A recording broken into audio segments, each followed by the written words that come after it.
الحمدللہ رب العالمین والصلاة والسلام علی سید الانبیاء والمرسلین اما بعد فاعوذ باللہ من الشیطان الرجیم بسم اللہ الرحمن الرحیم۔ آئیے ناظرین بڑھتے ہیں آج کے سوال و جواب کی طرف۔ نمبر 5، کیا خصی جانور کی قربانی ہو سکتی ہے؟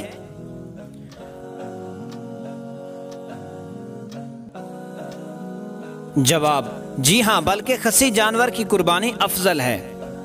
نمبر 4، کیا خصی بیل اور بھینسے کی قربانی درست ہے؟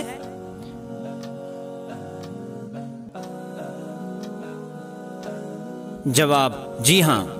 نمبر 3، حضور اکرم صلی اللہ تعالی علیہ وآلہ وسلم نبوت کے ظاہر ہونے سے پہلے کس نبی کے دین کی عبادتیں کرتے تھے؟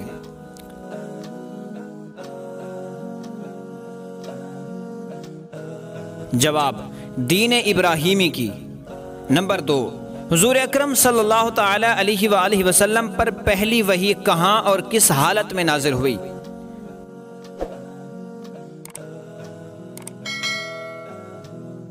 جواب جب آپ صلی اللہ تعالی علیہ وآلہ وسلم غار حرا میں عبادت کر رہے تھے تو وہاں پہلی وحی نازل ہوئی۔ نمبر 1، تکبیر تشریق کب سے کب تک پڑھنے کا حکم ہے؟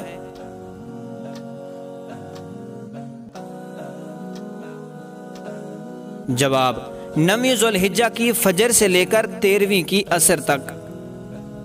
ناظرین اگر آپ کو کوئی سوال پوچھنا ہو تو ہمیں اپنا سوال کمنٹ میں ضرور دیں، انشاءاللہ اس کا جواب آپ کو دینے کی کوشش کی جائے گی۔ اگر ویڈیو پسند آئی ہو تو اس کو لائک کیجئے، شیئر کیجئے، اگر چینل کو سبسکرائب نہیں کیا تو سبسکرائب کر کے گھنٹی کے بیل آئیکن کو ضرور دبا دیں۔ شکریہ۔